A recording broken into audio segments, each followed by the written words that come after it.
amigos queridos, nesta manhã luminosa em nossas vidas, rogamos a presença de bons amigos espirituais que, em nome de Jesus, amado Mestre, são conosco, para que juntos possamos mergulhar nos ensinamentos de vida eterna, descortinar a verdade em nossas consciências. Aqui estamos, amigos queridos, em nome de Jesus, reunidos para nos fortalecermos em espírito e verdade, e para que cada qual de nós, os tarefeiros espíritas, possamos estar na seara de Jesus, no trabalho do bem constante. Pedimos humildemente, Senhor, que nos ampare, envolvendo-nos a todos em vibrações de paz e de bom ânimo. Assim, Mestre querido, em seu nome e em nome dos Espíritos responsáveis por este Evangelho que aqui presente estão a nos envolver, iniciamos as reflexões desta manhã. Faça-nos, amigos queridos, instrumentos dignos e úteis, onde quer que estejamos, hoje e sempre, e que assim seja, Mestre.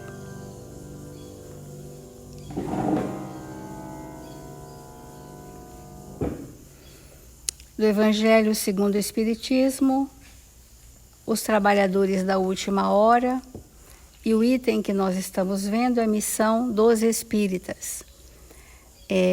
De que espíritas o Evangelho está falando? Dos bons. E bons são aqueles homens de bem, que onde quer que estejam, levam consigo uma sinalização cuja vibração é arrastadora, e são para nós os grandes exemplos. E hoje nós vamos entrar no segundo parágrafo desse item, que diz assim: não vos amedronteis, as línguas de fogo estão sobre as vossas cabeças. Ó verdadeiros adeptos do Espiritismo, sois os eleitos de Deus, ide pregai a palavra divina. A primeira coisa que nós temos que relembrar dessa passagem de Atos dos Apóstolos sobre as línguas de fogo. As línguas de fogo eram um simbolismo que no dia de Pentecostes muitos estrangeiros estavam reunidos para saberem dos apóstolos o que teria dito Jesus. E um clarão luminoso aconteceu sobre eles e ficaram mediunizados e falaram, cada qual no idioma daqueles viajores estrangeiros.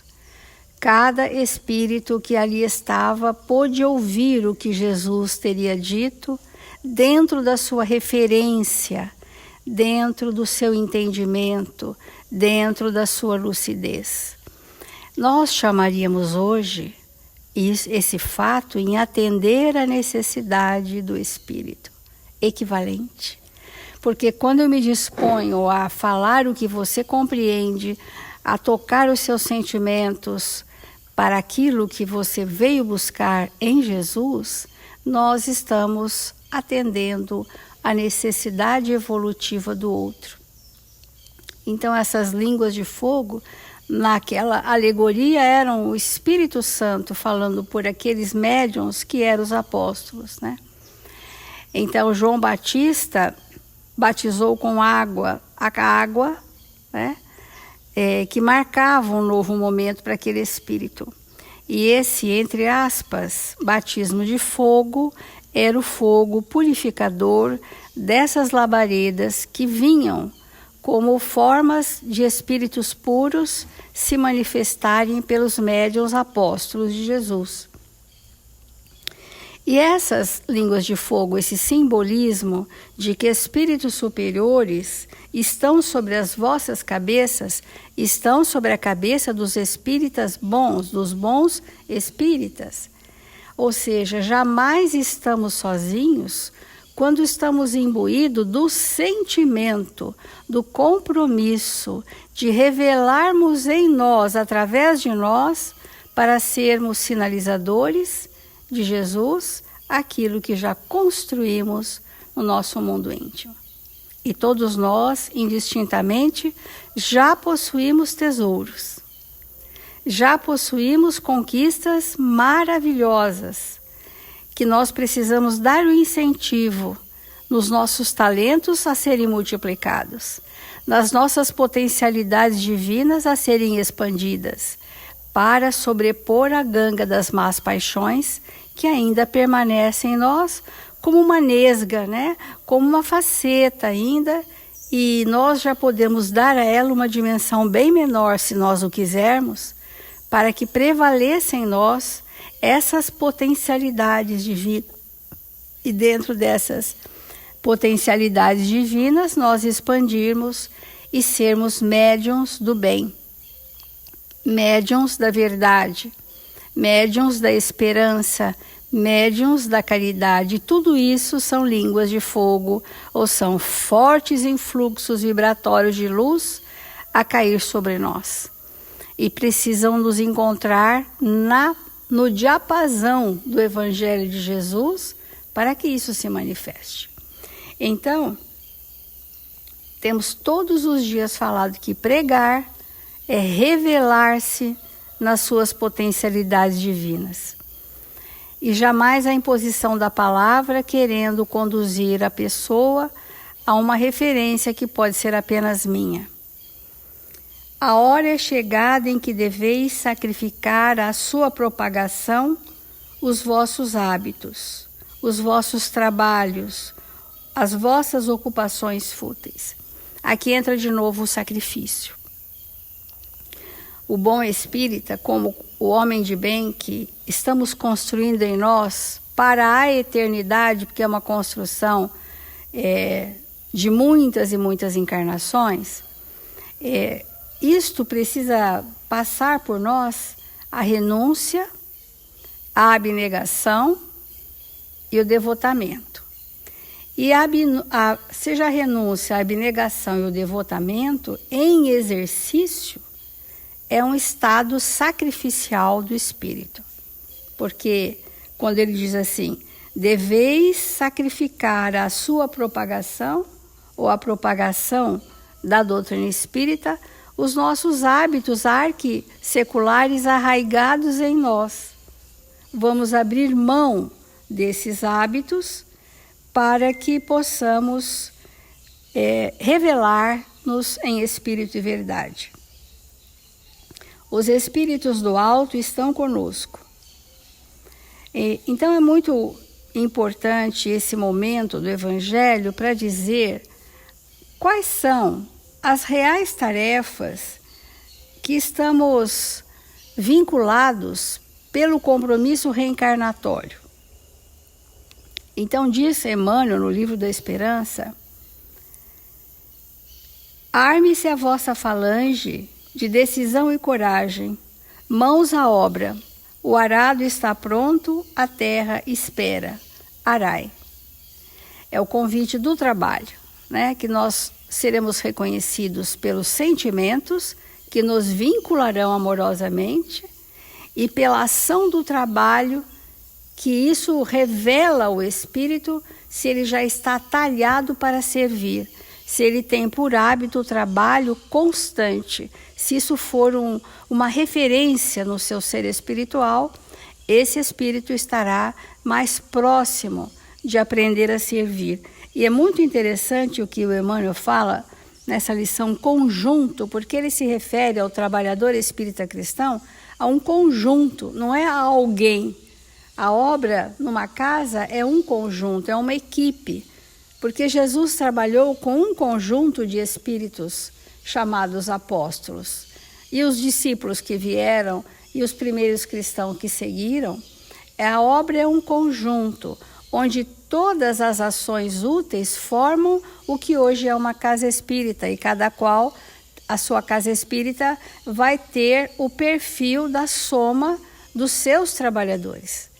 E essa é a grande diversidade da obra. E sem essa diversidade dos seus trabalhadores, a obra não seria completa.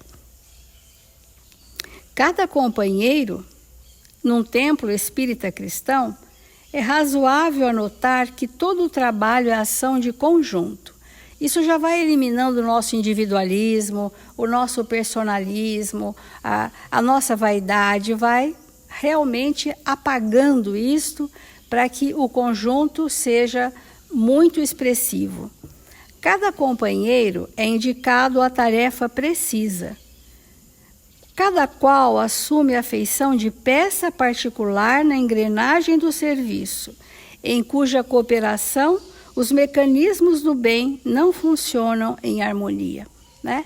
Nós estamos aqui diante de uma diversidade de trabalhadores, cada qual com seus talentos e potencialidades. O seu encaixe no conjunto é muito preciso. Não haverá outro que faça esse mesmo encaixe para que o painel se complete harmoniosamente no conjunto da obra. Então, é indispensável, por estarmos trabalhando em grupo, em conjunto, e cada qual ter o seu encaixe preciso para que a obra se estabeleça, é indispensável apagar-nos pelo brilho da obra. A obra só terá brilho se cada qual de nós apagar-nos. Enquanto personalidades, evidência, enquanto isso não for um anonimato, o conjunto da obra, que é o trabalho com a doutrina espírita, em cada casa espírita é um reduto de trabalho, esta obra não terá brilho. Então, é necessário, assim, saibamos reconhecer por nós mesmos o que seja essencial a fazer pelo rendimento digno da atividade geral. No que é que eu posso colaborar no conjunto? O que é que eu trouxe comigo de potencialidades ou de talentos a serem multiplicados que eu já posso dar a minha gota de contribuição no conjunto? E quando o espírito percebe o seu espaço de trabalho, as suas habilidades sendo expandidas, ele se pacifica. Porque todo aquele tormento de querer fazer tudo e evidenciar-se por tudo, acalma, porque estamos apequenando a nossa personalidade em detrimento do conjunto do trabalhador. E esse fio que alinhava todos nós para que formamos a obra da casa, de uma casa espírita, é o fio da fraternidade. Sem esta vibração, sem essa experiência, nós não vamos tecer, achuriar, não vamos ligar cada um para que forme uma trama luminosa onde estamos inseridos para o trabalho na vinha do Senhor. Então é muito importante o trabalhador que chega a uma casa espírita com expectativas de desenvolver essa ou aquela função. Isso deve ser pacificado, sem pressa, porque vai devagar acontecendo esse espaço pela sua revelação e de revelar o que trouxes contigo. Olha, o que trago comigo é a minha oferenda, é o que eu quero depositar nesta construção coletiva. E ter olhos de esperança para perceber o que trouxe de melhor em mim é muito importante. E se de todo nós não soubermos, nos acolhimentos da casa, na assistência fraterna da casa, nos nossos relacionamentos de amizade, precisamos revelar para o outro.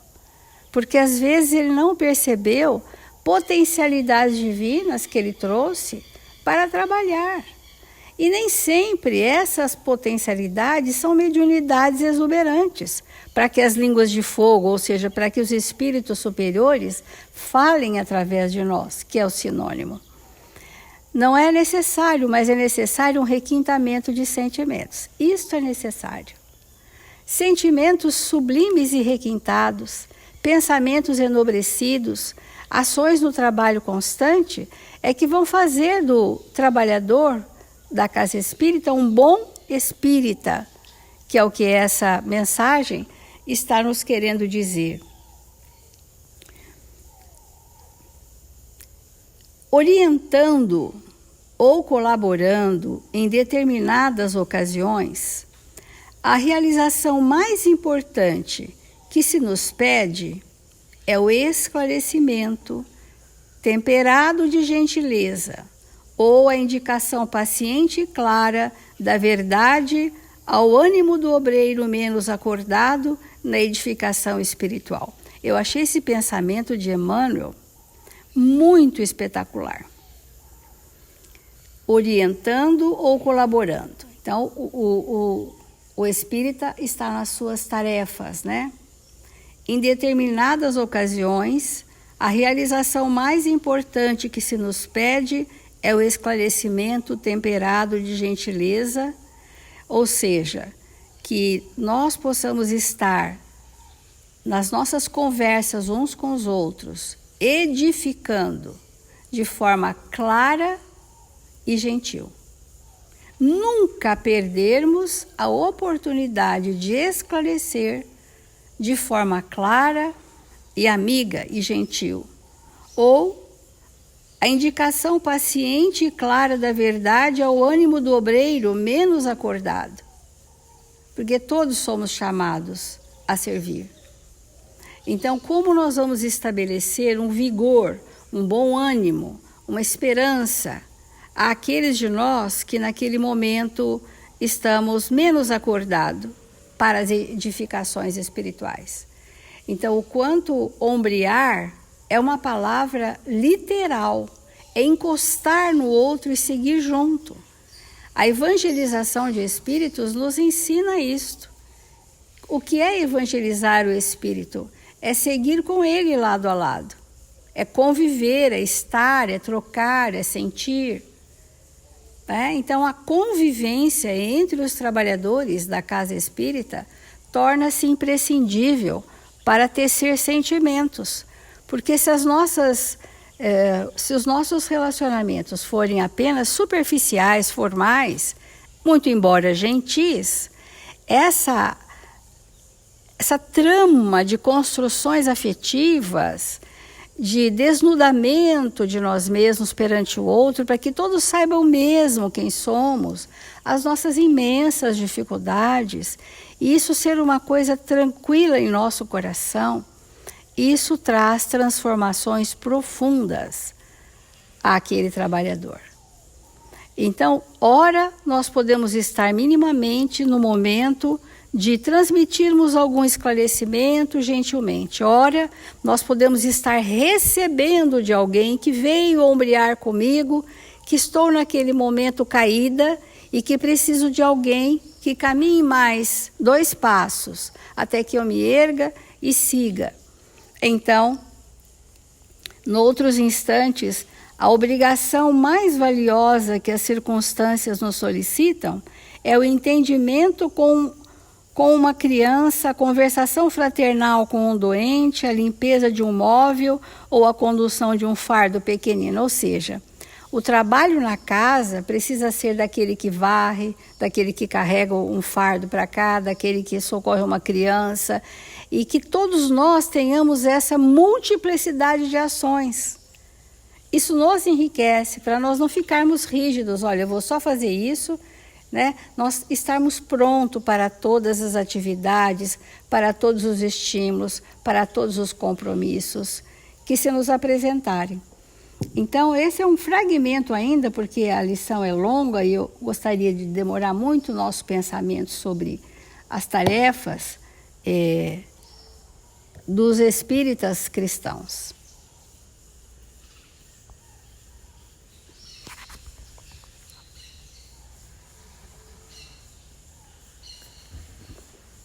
cada vez mais nós vamos procurando compreender que quando nós somos convidados a permanecer num planeta de provas e expiações, é porque necessitamos desenvolver valores que só são possíveis aqui. E dentre esses valores, existe o trabalho. É extremamente comum na Terra nós estarmos em contato com espíritos que trazem uma ociosidade muito expressiva, que não adquiriram ainda o valor do trabalho. Aliás, nós podemos dizer, sem nenhuma sombra de dúvida, que hoje, no planeta Terra, nós temos inquestionavelmente muito mais espíritos ociosos do que operosos. Mas não saberíamos precisar números, mas passa de longe, de muito longe, 50%, 60%. É muito mais que isso, né? Porque existem aqueles que são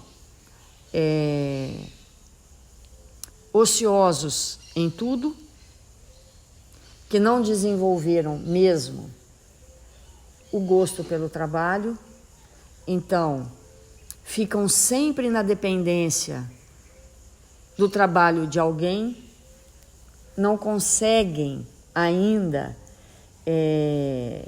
por si só avançarem, porque ainda estão na conquista desse valor. E nós sabemos que esse é uma questão muito delicada, né, para a evolução do espírito. Então nós temos esse contingente de espíritos e outro que já estão operosos, mas esse trabalho, ele ainda não é para o espírito, mas é um trabalho que atende uma necessidade material apenas e tão somente. E aí nós temos esse grande contingente de espíritos ociosos, depois uma quantidade expressiva também de espíritos que já são operosos na matéria, e aí uma porcentagem diminuta, uma porcentagem muito pequena dos espíritos que já operam tanto na matéria quanto espiritualmente. E sempre a gente pede, né, quando a gente faz um estudo como esse, que nós nos classifiquemos, que nós nos coloquemos aonde nós nos encontramos, para que possamos dar mais dinamismo ao processo evolutivo. E quando Jesus traz para nós que devemos amar a Deus sobre todas as coisas e ao próximo como a nós mesmos, amar o próximo como a nós mesmos, sempre a gente tem que perguntar o que é esse amar a nós mesmos. E nós temos tratado desse assunto aqui muitas vezes, mas sempre recorremos a esse entendimento para dilatarmos compreensões sobre outros aspectos espirituais.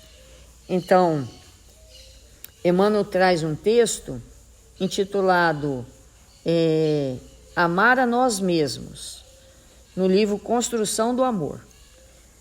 Então, ele diz assim: amar a nós mesmos não é consagrarmos a vida à exaltação absoluta do corpo de carne que o homem serve de veículo provisório na luta redentora.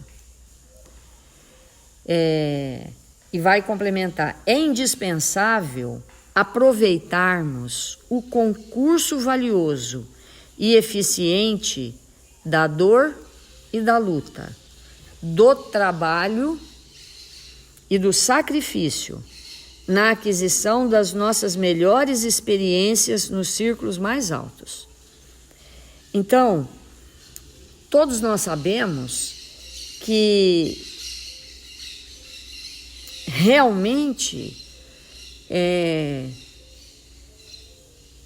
um corpo material denso, ele é muito frágil. Ele é de uma fragilidade enorme. Mas ele reveste um espírito. Ele reveste um espírito de uma potencialidade inimaginável. Então,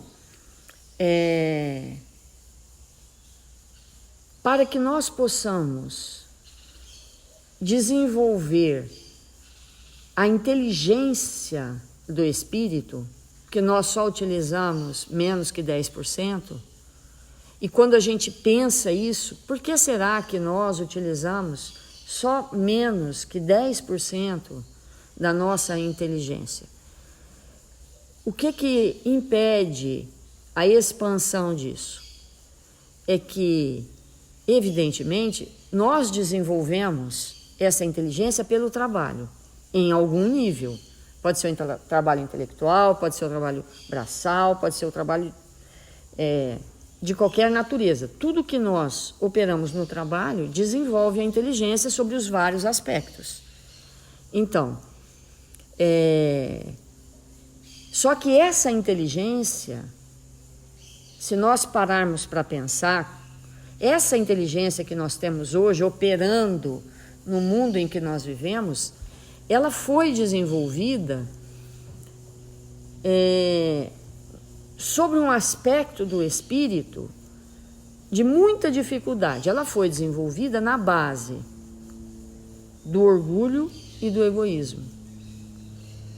Pouco da nossa inteligência foi desenvolvida na base do altruísmo. Grande parte nós pensamos em nós, em primeiro lugar, e depois na nossa família, nos nossos, e quase nunca no outro, ou nos outros, ou no todo. Então, essa inteligência, ela foi desenvolvida muito na maldade, na, entre aspas, esperteza. E então, isso limitou a expansão da inteligência. Quando é que nós, como seres humanos, como espíritos, vamos começar a utilizar mais dessa inteligência, até mesmo para o trabalho? Quando nós convertermos isso no bem geral, no ato de servir a todos. Porque imagine se nós pudéssemos, no nível de egoísmo e de orgulho, e de todas essas vibrações doentes que nós trazemos à nossa intimidade. Imagina se nós pudéssemos atuar com 100% da nossa inteligência. O que aconteceria? Para onde nós já teríamos ido há muito, muito mais tempo? A mundos absolutamente primitivos outra vez. Porque é isso que acontece conosco. A nossa inteligência, ela abre até certo ponto sem moralidade. Até certo ponto. Depois daquele momento evolutivo, a gente não avança.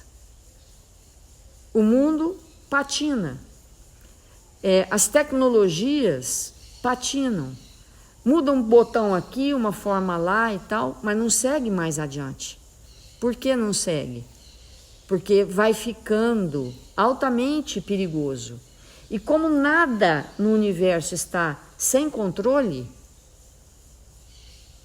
sem determinações de leis divinas, a gente não avança. Por quê? é próprio da lei ter os seus mecanismos de deter mentes que poderiam avançar na sua inteligência no aspecto da maldade e da crueldade. Então nós estamos no momento da nossa vida de compreender exatamente isso, que não avançamos sem inteligência, num determinado tempo paramos ali, não seguimos, sem a moral. Nós vamos sem moral até aqui, daqui para frente, ou vamos ser transferidos para mundos mais primitivos, para auxiliar aqueles que estão lá a chegarem onde nós chegamos aqui, ou avançamos em moralidade e, portanto, expandimos a inteligência, a forma de trabalhar e tudo mais. Então nós vamos dando sequência a esse entendimento. Vamos fazer a nossa prece.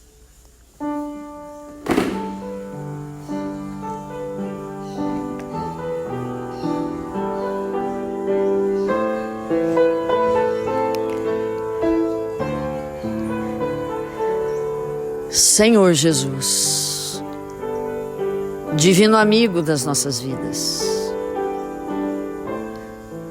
nós nos encontramos aqui, desejosos de amparar-nos com o seu amor, de nos sentirmos envolvidos com as tuas vibrações, que sempre acordam em nós o desejo mais profundo de servir e aprender a amar. Que neste dia abençoado, Senhor, nós estejamos dispostos a aprender cada vez mais para servir melhor. Que nesse momento tão importante das nossas vidas, possamos abrir os nossos olhos para enxergar a grandeza do amor de Deus por todos nós e expandirmos-nos para que possamos nos tornar espíritos lúcidos, amorosos, operosos no bem. Que neste dia os bons espíritos que nos cercam possam envolver os nossos irmãos em humanidade, necessitados de amparo. Aqueles que se encontram enfermos, que estes espíritos possam ir até eles, derramando vibrações amorosas, luminosas, para auxiliá-los na recuperação da sua saúde física e espiritual.